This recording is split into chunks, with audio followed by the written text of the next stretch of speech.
Life will knock the shout out of you. 1 minute you could be so dead you look like you're finished. It's never over until it's really over. You're about to rise one more time in every area of your life. What I've found in all of our lives is that most of us start with something called momentum. Momentum is a force. It's a surge. It's an energy. Do you remember when you were a kid, did anybody have momentum at all? Momentum is the shout, the energy. Most teachers do not walk into a kid's class when they're very little and say, kids, pump up the volume. No, they're like, shh, because you have too much momentum. Your relatives are here, shh, quiet down. You have too much momentum. Have you ever had the shout and then life knocks the shout out of you? You're doing well and then you get a breakup, life knocks the shout out of you. You're doing well and you find out you're ill, life knocks the shout out of you. But when you're little, we start with this momentum. We start with, watch, a shout. But it's amazing to me as I've researched all these years, you find people even in their teens where all of a sudden the shout goes to a whisper. In their 20s, the shout goes to a whisper. In the 30s, the shout goes to a whisper. In their 40s, the shout goes to a whisper. It's like, how's your husband? Watch, he's okay. How are your children? They're okay. How's your life going? It's okay. But I believe that we can get our shout back. In 1999, a friend of mine that you would know, he brought me a guy. I was on Sunset Boulevard, and I've been life coaching entertainers since 1989, starting with older cats like James Caan, who we just lost, Elliot Gould. Started working with Charlton Heston when I was just in my 20s, Lee Iacocca. And so I have the skill set to work with people. And so my friend, who you would know, brought me this guy, and the guy sat down and he started telling me about his challenges. And the gentleman's name who was telling me about his challenges is Robert Downey Jr. Now, Robert Downey Jr. in 1999 was kind of going into a spiral, but we all knew about it. And he would later talk about it, struggling with addiction. And so I remember Robert said to me, Tim, you helped this guy, that guy, that guy. And he named a bunch of his celebrity friends. He said, I want you to do me a favor. Just help me to be okay. And I said, that's going to be a problem. I said, because I don't really believe in okay. I really don't. How's Mindvalley? Oh my God, it's so okay. Did you love the parties? Oh my God, they've been so amazing. I thought they were just okay.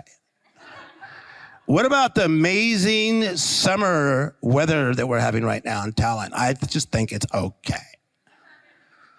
So I don't really do okay. So when Robert said, just help me to be okay, I don't blame him for thinking that way, because when you have had the shout knocked out of you, pay attention, you just want to be okay.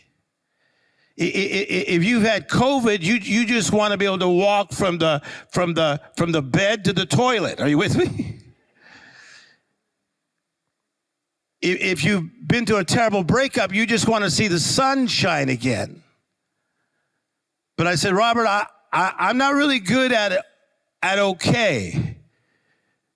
And then he said, all right, work your magic. That's what he said. I'll never forget. He goes, work your magic. Thank you very much. Let me do my job. See, I believe that we start with this thing called momentum, and then you have what I call life interruptions. A life interruption could be you were molested as a child. A life interruption could be your parents got divorced. A life interruption was you found out you had lupus.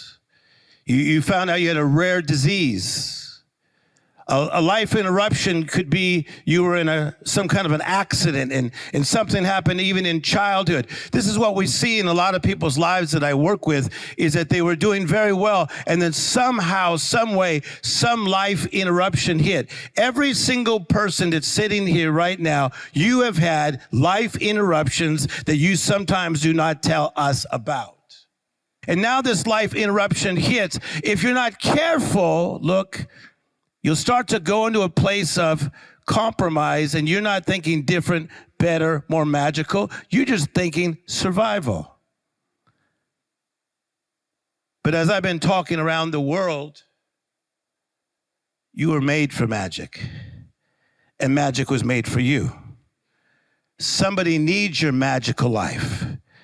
Somebody needs you to soar. Somebody needs you to be brilliant. Somebody needs you to be fantastic. I was in Turkey the other day, and in the Istanbul airport, which I think they did a great job with the new one.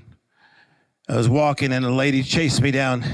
She goes, "Tim Storey, I don't mean to scare you." I said, "Okay."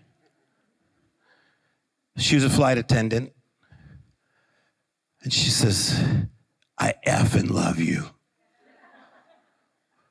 Oh my God, you changed my life. You changed my life." She told me what TV show she saw me in. She said, I watched it on YouTube like 7 times. She goes, "Can I give you a hug?" And when she hugged me, she just started weeping. She said, "You helped me get my magic back. You helped me get my magic back."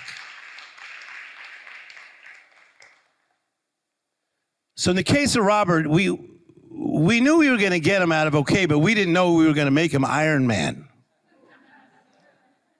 So I was driving with my buddy, a friend of maybe yours too, Michael Mina, who owns all the restaurants. And Robert, myself, Michael Mina, a couple other people, we were all eating on Sunset Boulevard, and we rolled out not so long ago. We were going down Sunset Boulevard to Michael Mina's restaurant, and they had just put up this big mural on the side of one of the buildings on Sunset. I think it goes probably like at least 4 stories high. And it was for one of Robert's last movies on Iron Man.